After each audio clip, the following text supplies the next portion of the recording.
Okay, कल हमने Gibson free energy change किया था और उसमें हमने ये जाना था कि डेल्टा जी अगर नेगेटिव हो तो रिएक्शन स्पॉन्टेनियस होता है। ओके, तो नेक्स्ट अब आपके पास आता है नेक्स्ट टॉपिक, उसी को कंटिन्यू कर रहे हैं गिब्स फ्री एनर्जी को, स्टैंडर्ड फ्री एनर्जी चेंज। और you can say free energy बोल लो या गिब्स एनर्जी बोल लो, एक ही बात होती है, Gibbs energy change. Okay, standard Gibbs free energy change, change in free energy. Standard word कब लगता है? जब आपके पास रिएक्टेंट टू प्रोडक्ट बन रहे हैं, रिएक्टेंट जो है वो भी स्टैंडर्ड स्टेट में है और जो प्रोडक्ट है वो भी स्टैंडर्ड स्टेट में ही है अपनी अपनी। Change in free energy which take place when the reactants in the standard state, standard state किसको बोलते हैं? जब रिएक्टेंट जो है इस प्रेशर और इस टेम्परेचर पे हो, are converted into the product in their standard state. ये तो हम पहले भी पढ़ चुके हैं स्टैंडर्ड एंथैल्पी के केस में, प्रोडक्ट भी स्टैंडर्ड स्टेट में जब बनने हो 1 एटमॉस्फेयर एंड 298 केल्विन, तो उस टाइम जो गिब्स फ्री एनर्जी आएगा किसी रिएक्शन के लिए उसको क्या बोलेंगे? Standard Gibbs free energy change. और इसकी वैल्यू कैसे निकलती है? Sum of standard free energies of formation of products minus sum of standard free energies of formation of reactants.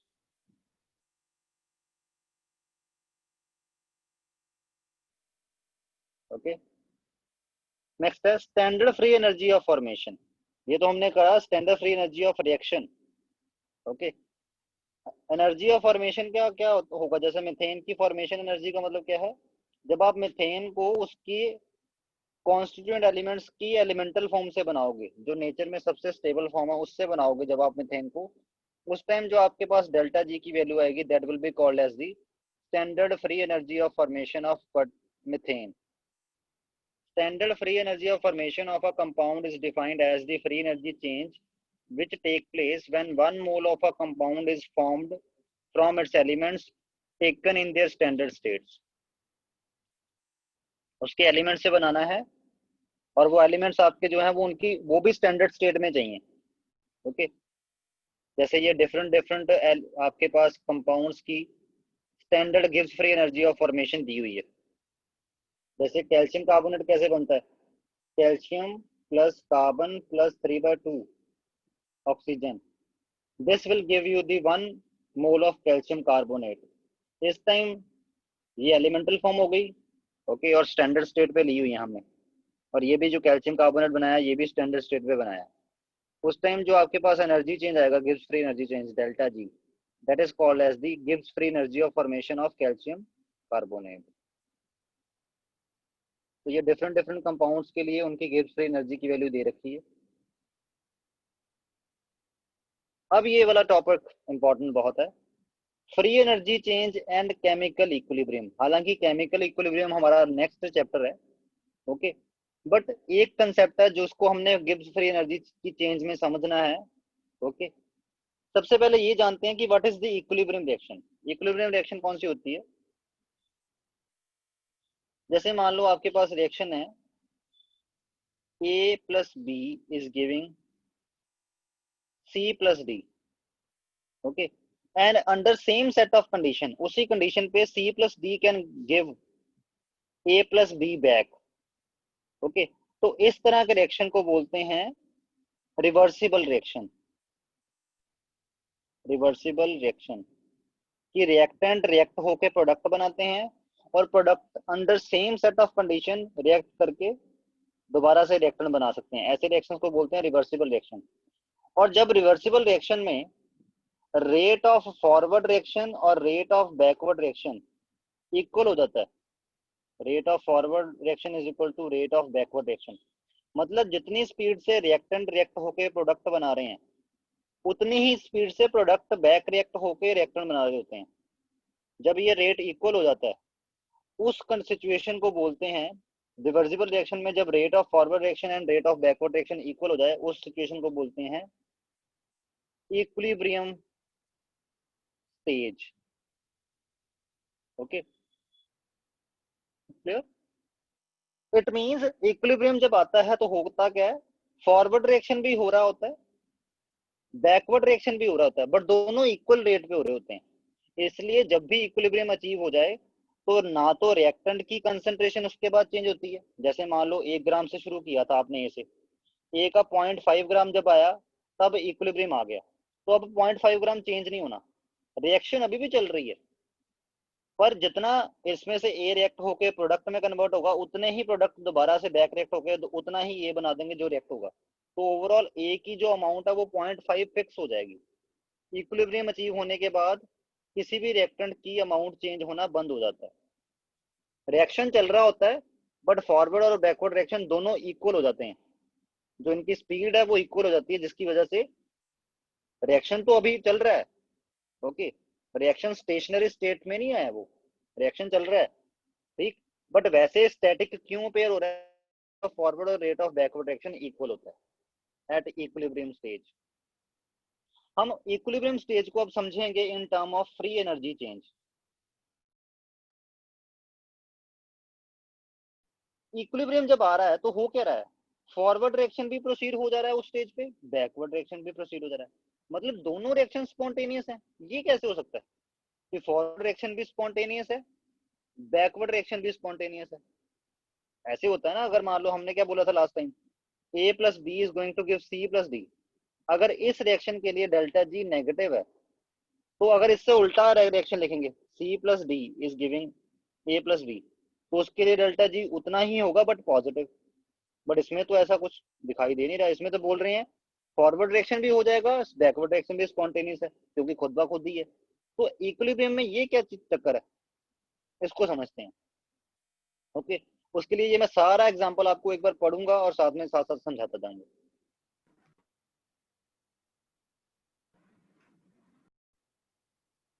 We know that a reaction is spontaneous if delta G is negative. Now, in a reversible reaction, जो reversible reaction होता है, the forward as well as backward reaction take place. This means that delta G is negative for forward as well as for the backward reaction, क्योंकि दोनों इकट्ठे हो पा रहे हैं। ओके, बट ये कैसे? Let us now see how it happens. To understand free energy change taking place in the reversible reaction, let us consider the reaction. हमने ये रिएक्शन एज एग्जांपल लिया जिसमें नाइट्रोजन N2O4 दो नाइट्रोजन डाइऑक्साइड के molecules में dissociate होकर बन रहा है और ये दोनों आपस में इक्विलिब्रियम में आ गए। Okay, the standard free energy change delta ji not for this reaction is plus 5.40 kilo joule पर मोल। रिएक्टेंट से प्रोडक्ट बनाने के लिए ये जो रिएक्शन है N2O4 से 2NO2 बनाने के लिए ये जो रिएक्शन है, इसके लिए जो डेल्टा जी एनर्जी का चेंज है दैट इज 5.40 किलो जूल पर मोल। Since delta G is positive, इसका मतलब ये फॉरवर्ड रिएक्शन तो होना चाहिए नहीं। One might predict that N2O4 in its standard state would not dissociate into NO2 at all. That the reverse and इसलिए forward reaction तो होना नहीं चाहिए अगर डेल्टा जी फॉरवर्ड रिएक्शन के लिए पॉजिटिव है। And that the reverse reaction मतलब उल्टा रिएक्शन ये वाला 2NO2 is giving N2O4 and the reverse reaction would go to the completion, क्योंकि रिवर्स रिएक्शन के लिए डेल्टा जी की वैल्यू जो है वो नेगेटिव 5.40 किलो जूल आएगी, अगर फॉरवर्ड के लिए इतनी है। ओके, बट ऐसा नहीं होता, उल्टा ये दोनों रिएक्शन इक्विलिब्रियम एस्टेब्लिश कर लेते हैं आपस में। वो कैसे हो रहा है जी? However, both these predictions are incorrect. The reaction is reversible and we know that reversible reaction tend to go to equilibrium. Reversible reaction हमेशा इक्विलिब्रियम अचीव कर लेती हैं। इक्विलिब्रियम पे क्या होता है, rate of forward reaction is equal to rate of backward reaction हो जाता है, और हर इक्विलिब्रियम रिएक्शन हर बार इक्विलिब्रियम पे अचीव करती है। इक्विलिब्रियम रिएक्शन का मेन टारगेट ये नहीं होता कि मैंने ये वाला प्रोडक्ट बनाना है या ये वाला रिएक्टर बनाना है, नहीं। जैसे अगर कैल्शियम कार्बोनेट की डिकम्पोजिशन वाला रिएक्शन देखें तो इस रिएक्शन का मेन टारगेट क्या है कि कैल्शियम ऑक्साइड और कार्बन डाइऑक्साइड बनाना है। बट इक्विलिब्रियम जो रिएक्शन होती है, या ऐसे बोल लो जो रिवर्सिबल रिएक्शन होती है, उसका मेन टारगेट ये नहीं होता कि मैंने कोई रिएक्टेंट बनाना है या कोई प्रोडक्ट बनाना है, उसका ये टारगेट होता है कि मैंने इक्विलिब्रियम पोजीशन को अचीव करना है। ये रिएक्शन इक्विलिब्रियम के लिए हो रही है, ना रिएक्टेंट बनाने के लिए हो रही है ना प्रोडक्ट बनाने के लिए हो रही है। वो बात अलग है, इक्विलिब्रियम अचीव करते टाइम करने तक जितने रिएक्टेंट बन गए जितने प्रोडक्ट बन गए वो ठीक है। ठीक है, clear? The reaction is reversible and we know that the reversible reaction tend to go to equilibrium, not to the completion. ये वाला पॉइंट नोट करने वाला है। The reaction is reversible and reversible reaction tend to go to equilibrium, not to the completion. Moreover, the forward as well as the backward reaction should be spontaneous. ठीक, तो अभी भी हमारे दिमाग में ये क्वेश्चन आ रहा है कि ये forward as well as backward reaction spontaneous कैसे हो रही है? या तो फॉरवर्ड रिएक्शन स्पॉन्टेनियस होनी चाहिए या बैकवर्ड। बट अगर वैसा होगा तो क्या होगा? फिर तो दोनों में से एक डायरेक्शन में ये रिएक्शन होगा, दूसरी डायरेक्शन में नॉन स्पॉन्टेनियस होगा। बट इक्विलिब्रियम में दोनों डायरेक्शन में स्पॉन्टेनियस होता है। ठीक, तो इसका मतलब ये है कि N2O4 भी एक ऐसी स्टेट में जा रहा है जिसको बोलते हैं इक्विलिब्रियम स्टेट, और NO2 भी उसी इक्विलिब्रियम स्टेट में जा रहा है। N2O4 का इक्विलिब्रियम स्टेट में जाना भी नेगेटिव डेल्टा जी वाला है, और NO2 का भी इक्विलिब्रियम स्टेट में जाना जो है वो उसके लिए डेल्टा जी की वैल्यू नेगेटिव है। इट मींस ये दोनों जो इक्विलिब्रियम स्टेट की तरफ जा रहे हैं, उस इक्विलिब्रियम स्टेट की तरफ जाना इन दोनों के लिए डेल्टा जी नेगेटिव है, इसलिए ये दोनों इक्विलिब्रियम स्टेट के ऊपर अचीव कर रहे हैं। ओके, जैसे इसको ग्राफिकल ग्राफ से ज्यादा समझते हैं। जैसे 1 मोल ऑफ N2O4 की एनर्जी ये है, फ्री एनर्जी। ओके, और 2 मोल ऑफ NO2 की फ्री एनर्जी की वैल्यू इतनी है। ठीक, तो हम मान रहे हैं कि हमने इधर से इधर जाना है, एक्चुअल में हम यही मान के चल रहे हैं।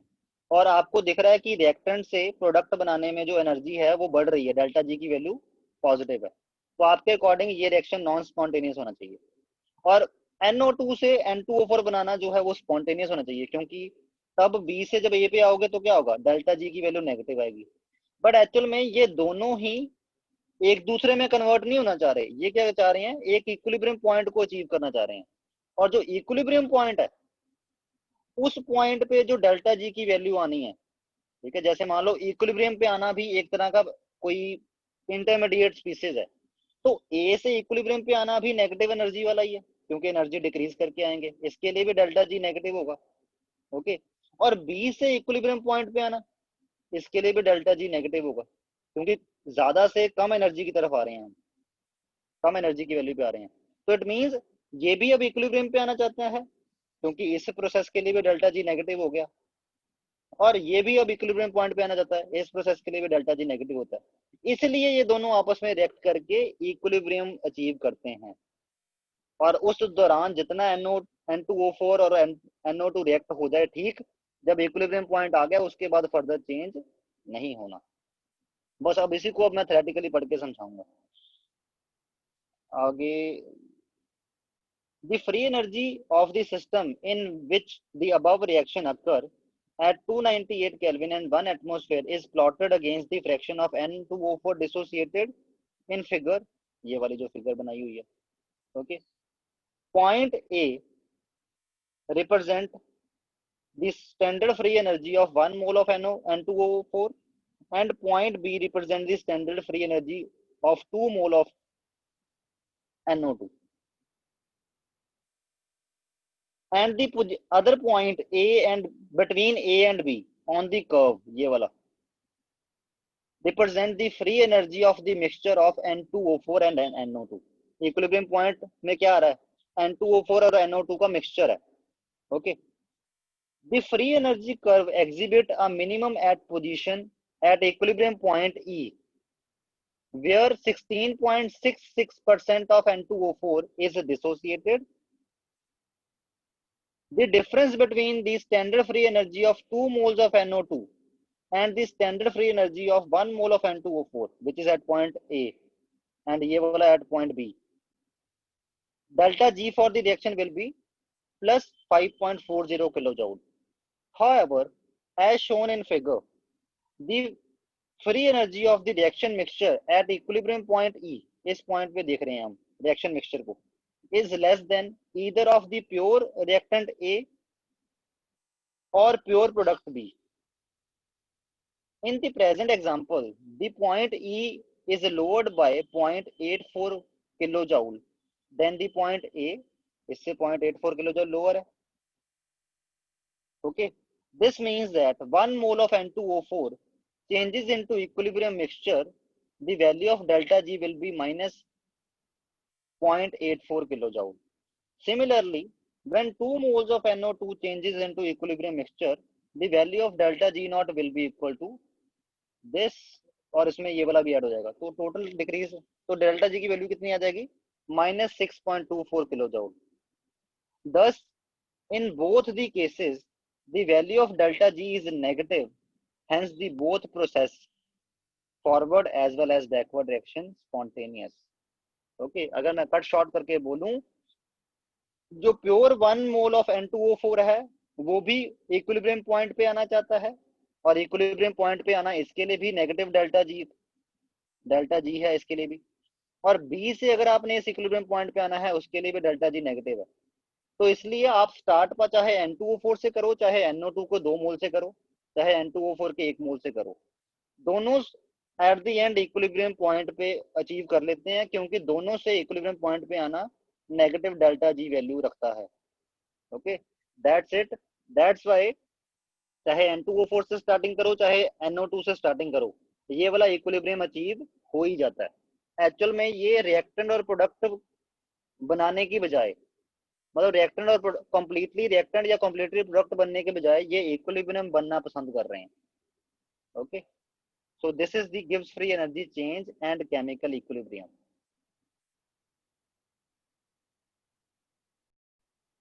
ओके, चलो आगे है आपके पास. ओह, ये अभी रिलेशन भी पढ़ा है, relationship between free energy change and equilibrium constant. अब ये इक्विलिब्रियम कांस्टेंट है, इसको अभी हम डिटेल में अगले चैप्टर में टच करेंगे, इक्विलिब्रियम रिएक्शन में, इक्विलिब्रियम चैप्टर में. बट वैसे इक्विलिब्रियम कांस्टेंट समझ लो, हर रिएक्शन जो इक्विलिब्रियम अचीव करती है उसके लिए एक कांस्टेंट होता है, जो कांस्टेंट जो है सिर्फ और सिर्फ टेम्परेचर पे डिपेंड करता है उसकी वैल्यू, और कोई भी फैक्टर जो है वो पर्टिकुलर कांस्टेंट को चेंज नहीं कर सकता. हर इक्विलिब्रियम रिएक्शन के लिए एक इक्विलिब्रियम कांस्टेंट होता है जिसको बोलते हैं के. ओके, ये क्या होता है, कैसे होता है, ये डिस्कस करेंगे हम नेक्स्ट चैप्टर में, केमिकल इक्विलिब्रियम में. ओके, तो फ्री एनर्जी चेंज और इक्विलिब्रियम कांस्टेंट में भी रिलेशन होता है. किसी रिएक्शन की फ्री एनर्जी चेंज और इक्विलिब्रियम कांस्टेंट में रिलेशन होता है, और वो रिलेशन क्या होता है, delta G for the equilibrium reaction is equal to minus R T log K. ये लॉग कैसा है, एल एन क्यों लिखा हुआ है, लॉग दो तरह के होते हैं, एक होता है लॉग बेस ई, एक होता है लॉग बेस 10. जो लॉग बेस ई होता है उसको एल एन बोलते हैं, और जो लॉग बेस 10 होता है उसको एल ओ जी लिखते हैं बुक में. ओके, इनका मतलब क्या है, लॉग का वैसे मीनिंग क्या होता है वो मैं अभी शायद मैंने आपको पहले बताया हुआ है, अगर नहीं बताया तो आने वाले लेक्चर में किसी दिन मैं लॉग आपको अलग से डिस्कशन करवाऊंगा. मैथमेटिक्स में वैसे शायद आप पढ़ लोगे, बट फिर भी मैं एक बार खुद भी इसको करवाऊंगा. ओके, और अगर आपने लॉग बेस ई को लॉग बेस 10 में चेंज करना हो, जैसे यहाँ पे मैंने एल एन को लॉग लिख दिया ना, तो इस कन्वर्जन के लिए आपको 2.303 से मल्टीप्लाई करवानी पड़ती है. यहाँ पे चाहे साइड में लिख देता हूँ, लॉग को अगर आपने लॉग बेस 10 में कन्वर्ट करना है तो 2.303 से मल्टीप्लाई होनी होती है. ओके, तो इसलिए डेल्टा जी और लॉग, यहाँ पे लॉग की वैल्यू कन्वर्ट कर दी तो ये बन गई. ओके, और लॉग में ना एक्सप्रेस करके अगर एक्सपोनेंशियल की फॉर्म में एक्सप्रेस करना हो तो ये वाली इक्वेशन बन जाएंगी. ओके, इनको भी मैं टच नहीं कर रहा, इनको भी छोड़ दो आप. जब मैं लॉग का मतलब समझा दूंगा ना आपको, तब आपको ये इक्वेशन खुद ब खुद ही क्लैरिफाई हो जाएंगे कि ये क्या है. इस इक्वेशन से ये वाली इक्वेशन बनाई गई है, और इस इक्वेशन से ये वाली इक्वेशन बनाई गई है. ओके, मतलब अगर इस इक्वेशन को लॉगरिथमिक फॉर्म में ना लिखना हो तो उसको ऐसे भी लिख सकते हैं, उसको बोलते हैं एक्सपोनेंशियल फॉर्म. और इस इक्वेशन को अगर ऐसे ना लिख के आप ऐसे भी लिख सकते हो, ये भी एक्सपोनेंशियल फॉर्म ही है इस इक्वेशन की. कैसे आई है, जब आपको लॉग का मतलब समझा दूंगा, लॉग का मीनिंग समझा दूंगा, तब आपको पता लग जाएगा कि क्या है. ओके, तब आप उसके बाद जब ये नोट्स दोबारा देखोगे वो आपको क्लैरिटी हो जाएगी. चलो अब न्यूमेरिकल करते हैं। न्यूमेरिकल में आपको ये वाली इक्वेशन यूज करने को मिलेगी, ये वाली कर सकते हो या ये वाली कर सकते हो। ओके, और अभी आप लॉग कैसे निकालोगे? लॉग आप कैलकुलेटर की हेल्प से निकाल लेना अभी के लिए, कि लॉग कैसे फाइंड आउट करना है। चलो अब न्यूमेरिकल्स करते हैं, गिब्स फ्री एनर्जी चेंज वाले।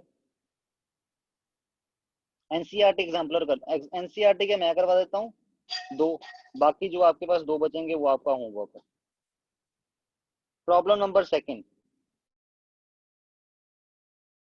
Conversion of oxygen to ozone.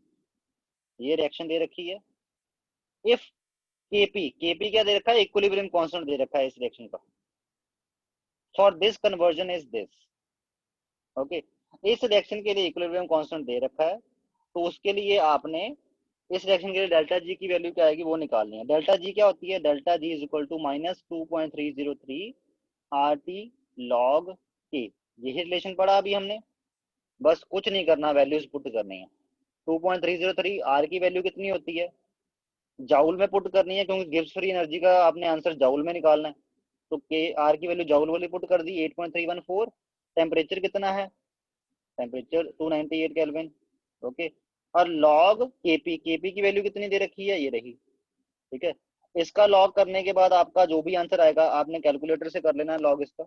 Okay, उसकी वैल्यू पुट करोगे, मल्टीप्लाई करोगे, you will get answer this. Got it?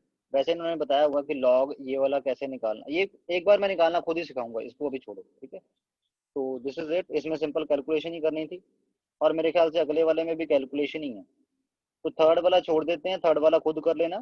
Fourth वाला मैं करवा देता हूँ। ओके, फोर्थ वाले में क्या है? कैलकुलेट द इक्विलिब्रियम कांस्टेंट के फॉर द फॉलोइंग रिएक्शन। ये रिएक्शन है, इसके लिए इक्विलिब्रियम कांस्टेंट के की वैल्यू निकालनी है। इसमें डेल्टा, इस रिएक्शन के लिए डेल्टा एच और डेल्टा एस की वैल्यू दे रखी है। तो इस रिएक्शन के लिए इक्विलिब्रियम कांस्टेंट निकालना है। हमें याद आया कि यार इक्विलिब्रियम कांस्टेंट निकालने के लिए क्या रिलेशन है हमारे पास? आर टी लॉग के। ओके, मतलब हमें डेल्टा जी निकालना पड़ेगा। अगर डेल्टा जी निकल जाएगा तब लॉग के निकल सकता है, क्योंकि इस इक्वेशन में ये वाला नोन होगा तो ये वाला अननोन वेरिएबल तो निकाल ही लोगे आप। और डेल्टा जी निकालने के लिए कैसे दिया हुआ है इन्होंने? इन्होंने डेल्टा जी की वैल्यू तो दी नहीं है, इन्होंने इनडायरेक्ट दी हुई है। डेल्टा एच और डेल्टा एस दे दिया ना रिएक्शन के लिए। आपको पता है delta G is equal to delta H minus 3 delta S. ये भी एक रिलेशन होता है डेल्टा जी की वैल्यू निकालने के लिए। तो डेल्टा जी की वैल्यू निकाल दी आपने इस इक्वेशन से, ये निकल आई। डेल्टा एच की वैल्यू पुट कर दी, डेल्टा एस की वैल्यू पुट कर दी। ओके, ये निकला है delta G. Delta G is equal to -2.303 R T log K. ठीक, तो आपने क्या करना है, इसको लॉग के लिए सॉल्व कर लेना है। और जो भी लॉग के का आंसर आएगा उससे के निकलता है। कैसे निकलता है? Bye anti log. लॉग का उल्टा होता है एंटी लॉग। ओके, वो आपने कर देना है। इस साइड भी एंटी, मतलब आपने इसका एंटी लॉग कर देना है। जो भी एंटी लॉग करके इसका आंसर आएगा that will B. Anti log भी आपके मोबाइल में होता है। ओके, उसको अभी मोबाइल से कर लेना। लॉग और एंटी लॉग का मतलब मैं अलग लेक्चर लेके समझाऊंगा। तो इसको आपने एंटी लॉग किया तो आपका आंसर बन जाएगा ये, मतलब आपका के का आंसर आ गया। के का आंसर जो है वो this. Okay, so that's it with Gibbs free energy concept. Okay, and that's it for today also.